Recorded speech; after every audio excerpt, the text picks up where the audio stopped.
Welcome to Become the Leader, the show that equips you to rise higher, lead stronger, and become the leader you would follow. Hey guys, Jody Holland here. Welcome back to the Become the Leader podcast. We have a great topic for you today. We're going to be talking about how AI is changing the way that we communicate. Before we get into that, I want to make sure you know who the other two hosts are. So again, I'm Jody. Maleah Grigsby. And I'm Megan Slaughter. And we've got a good show for you today. And I think about this as an old guy. Like I'm the only old guy on here today. So advanced communication strategies when I was in elementary, junior high, and even into high school were things like, did your mom have enough S&H green stamps to get all of the Encyclopedia Britannica so you could write a report on anything? Or did she only go to the letter J, so Jaguars were the last thing you could write about?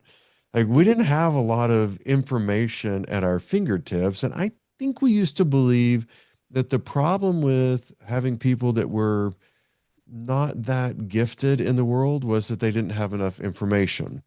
We no longer believe that. There is all of the information at our fingertips. So there are people who are just not applying themselves. So Malia, you do a lot of community engagement and community enhancement, running a nonprofit. Tell me, how have you used AI in communication that has enhanced the way that you do your work? I think the biggest way that I've been able to really leverage AI in my work has been, at least in the professional world, has really been just kind of a data analysis and data collection. I'm a data junkie. I love it. I love seeing numbers and comparison and all the things, but really streamlining the data. And when we have upcoming events or specific marketing things or whatever, it's really, really helpful in helping understand target audience and kind of curating those lists of people that need to know about the resources that we can provide. And I think that's probably been the biggest way that I've been able to use it. But I love it. Personally, I actually, as of this last weekend, am using it to relearn Koine Greek because it's my goal to be able to read the New Testament in Greek. That's Um, awesome. I took 1 year of it in high school, but I've forgotten most of it. So far, ChatGPT and I are real close. We've been getting through at least the alphabet and all of the endings and everything. It's going well enough so far. That's That's awesome. amazing. So, Megan, you do a lot of copywriting, you blog every week. How have you used AI in your communication? I think a lot of it is I check for understanding. So when I write something, especially to a client, I will run it through ChatGPT and ask, does this make sense? Because I think in business, a lot of the time we just know what we know and we kind of assume that other people know what we know. And you have to be able to really go back to the basics and make sure that you're explaining things in a way that other people can comprehend. And so you can actually ask AI, like, based on this level of understanding, this grade level, whatever it may be, does this make sense? And so I've used it for that, and maybe every now and then I'll craft emails like, okay, so here's what I want to say. I want to make sure that it's very clear and I get this across. How would you help me do that? And then I always go back through and I make sure that it sounds like me and it makes sense. And then I also use AI for idea generation. So, like you said, I blog every week. I have never used AI for writing my blogs. That is something that I am like very strict about. I will not go to AI for any of my copywriting, other than if I'm not sure what to write about, I'll say, here's kind of what I'm thinking. What are some topics and ideas that would relate to this? And, I'm trying to get this point across. So how could I incorporate certain concepts and theories into what I am writing? So I think that's a big thing is just using it to check for understanding and using it for idea generation. So, one of my clients is using AI translation earbuds. They were having language barriers. You brought up Greek. It wasn't Greek, it was Spanish to English and English to Spanish. But they have these AI enhanced earbuds. It connects to an app on your phone, and you would say the right one should be Spanish to English, the left one should be English to Spanish. So they can have a conversation, and as one person is speaking in English, the other person is hearing in Espanol. And as the other person speaks in Spanish, the other one is hearing in English. So it's been really cool because in the past, you would have to have a translator on site. And I think about like the employee engagement surveys that I've done. One of my clients, they're like, hey, we have a very large Vietnamese population. Do you or any of your employees speak Vietnamese? And we're like, we got English and Spanish. That's it, nothing else. And we've had more and more of that. You know, we've got this population of people that work here. It's a different language. So Google Translate, for example, just using the standard free app, you can say detect language. A person can start talking and you can have it translating to English. So they're just speaking and you're reading it. And then you can speak your response to translate it back to their language because Google Translate will have picked up what it was and they can read it back as well. So I see a lot of businesses using it to break down language barriers, but also I've broken down a number of language barriers between I people and the rest of the world. And this is slightly tongue in cheek here, but there's a lot of IT guys that will send responses that are less than politically correct back to a CEO. And I had one CEO call me and goes, I want this guy fired. HR director says I need to talk to you before I just fire this guy, but I just want him gone. I go, okay, well, tell me what's going on. We went through it, and he hated his responses to emails. So I sat down with the guy. I said, let me go through what emotion the CEO is experiencing based on the way that you write. And I created some frameworks. And then as soon as AI came out a couple of years back, like mainstream, I said, now what I want you to do is I want you to drop your response in and then say, convert this to a professional tone that hits these three things.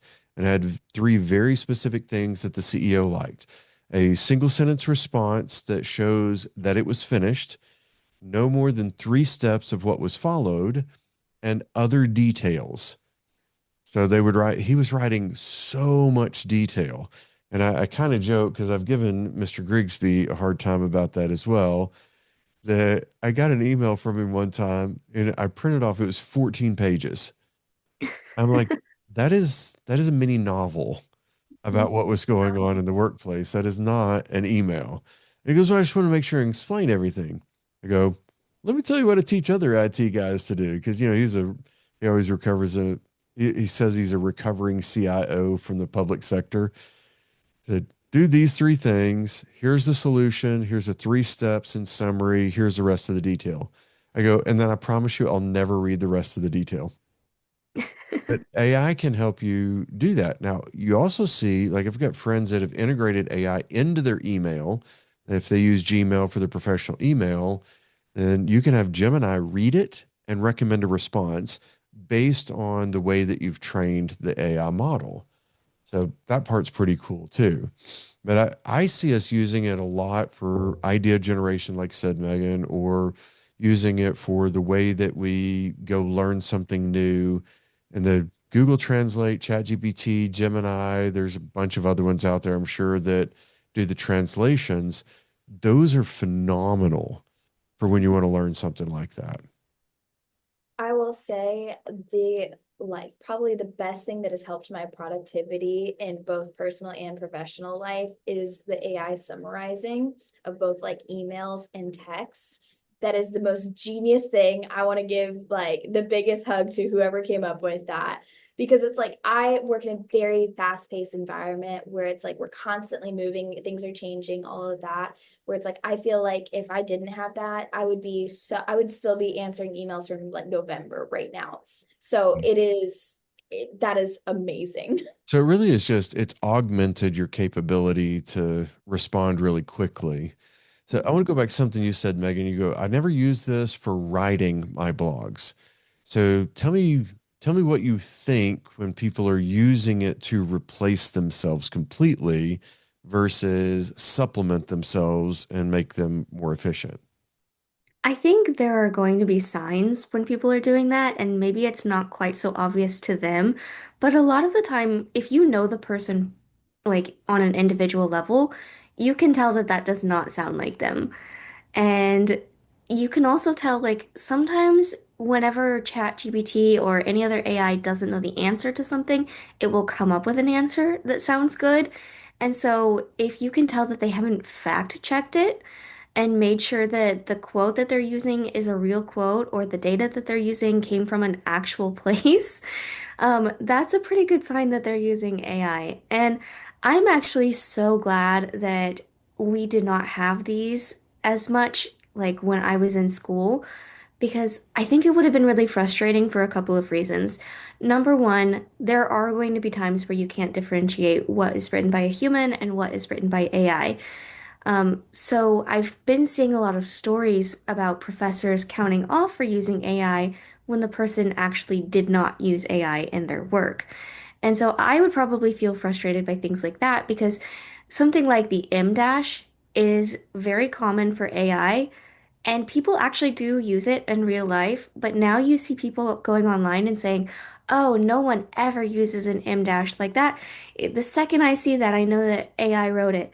And I don't necessarily think that's true because a lot of the books that I read have M dashes, and I know for a fact that that came from that person's mind and that, that's true authorship of something. So I'm really glad that AI was not as big as it is now when I was going through school.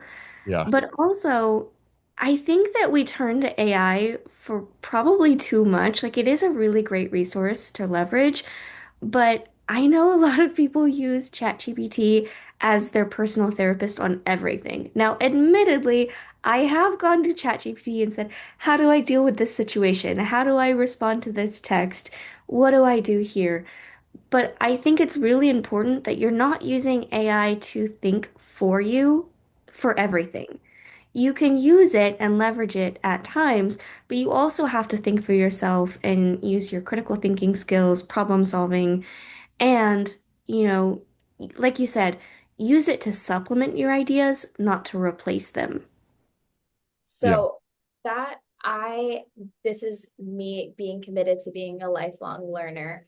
I have started playing games with AI and I'll be like, give me a moral or ethical problem to solve and give like let me have a response to it to work through it on my own or whatever because I genuinely value being able to keep my critical thinking and problem solving skills, and I'm not in a classroom setting anymore where I get to practice those things and get a grade for it. I'm very much the type of person like I need that instant gratification and award for like A plus whatever. So I like playing those kinds of games with my AI. I fail most of the time, but that's neither here nor there. It's a practice that is the purpose. So I think there's some other good uses for it. When you're using like a supervised AI, which supervised AI is going to be where you're restricting what goes into it versus unsupervised, like Gemini or ChatGPT or Claude or one of those. So supervised AI says only use this data to answer the questions. That's what most companies will do for a chatbot. And that's what we've done, for example. So we have an AI Jody that's built into our leadership courses. You can go ask it any question you want to ask it, and it can answer questions from the course. So you go, "Hey, I'm dealing with this problem with an employee. How do I handle it?" And it'll say, "Here's what you ought to do. Here's the references." And then the references say, "Go watch this video, read this blog." And all of those point to something related to the question. I think that's been really helpful. And think about, being a lifelong learner. I use AI for things like that. And there's one that's called tutorai.me, and it will go create a course curriculum for you. So let's say on a basic skill set, and I've used this with people trying to get their life back on track, trying to get a GED and kind of move back in the right direction. I'll go, "What do you struggle with?" Algebra is always a common answer.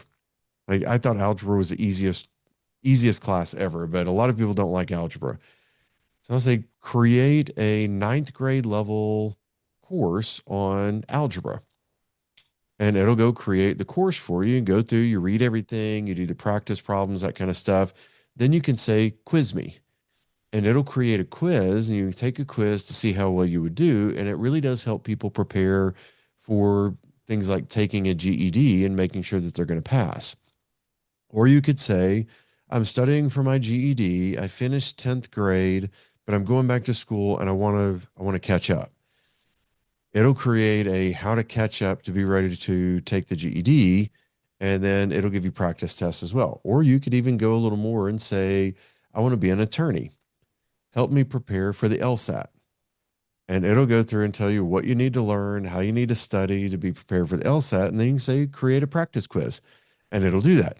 So you can do the same thing with ChatGPT as well. But I really feel like what this was intended for is what both of you have talked about, and that is supplementing you and making you more efficient. But I don't think it's supposed to replace you. I think when it gets scary is when people get so lazy that they go, I don't even want to communicate. It can say whatever it want to say. It says on my behalf, and they just push it out there for it to think and to communicate on their behalf. That's when it gets scary. So, for what it's worth. Yeah, for sure. I also think that it can be used to check tone on things, like going back to what you said about the IT people. I keep seeing all these videos on my For You pages on social media about figuring out how to respond to people and what kind of punctuation and grammar you should use. And so those videos are always so funny to me because, your boss asks for something and you say sure thing. Do you use a period? And then it sounds like sure thing. Do you use an exclamation mark? Sure thing. Like, figuring out how much enthusiasm to use and how to craft a message so that you don't sound crazy, but you also don't sound rude and, unassertive and things like that. So, technology is really great. I don't think that AI itself is bad. I think it's how you use AI that can become a problem. So, within your own organization, something that you could do is just set parameters for your people. Talk about when it's appropriate to use AI, what you should be using it for, what you hope to get out of it, and think about what your end goal is for using AI. Are you using it to make sure that your tone sounds correct in an email? Are you checking for understanding? Or are you using AI to do your job for you? Because when you're doing that, that's when it can become a problem in the future and across your organization. Yeah, because eventually, if the AI can do it for you, guess what a lot of employers do? Well, we Right? don't need you. We don't need you. For $1,000 a year, this AI can do your job that I was paying you $70,000 a year to do. And that's where, like one of our previous podcasts, we talked about workforce displacement. There'll be new jobs created with AI and old jobs going away because AI can do the job. So, from a communication standpoint, kind of the three things that I've gotten as themes from this are number one, use it to make you more efficient. Number two, use it to learn and to grow yourself so that there's a better version of you that's working there. And number three, use it for clarification and idea generation. So, clarifying your thinking, which could be changing your tone of voice and that kind of stuff as you're writing things, because I do think a lot of people don't realize what tone they're sending, and that's what gets them in trouble. But they also might just need ideas on better ways to say things or ideas on how to move forward on something. So those are kind of the three tones that I got. So I want to give you a second on each one of you. Start with Malia. What's your advice to people on how to capitalize on enhancing communication and efficiency using AI? I would say think of things that you want to be able to achieve that you wouldn't otherwise be able to. So, like learning Greek. I really didn't know where to start with it on my own, but I knew that AI would have the resources that are needed for it. Think of little things that you can do to enhance your problem solving, critical thinking, and clear communicating skills to better enhance how you communicate with other people around you, whether that be via email, over a phone call, or just sitting at a coffee shop with your best friend. Excellent. All right. Advice from you, Megan? I think that's huge, Malia. And then also, I would say, what is your first instinct when it comes to AI? Because if your first instinct is to immediately go use artificial intelligence for everything, maybe you're relying on it a little bit too much.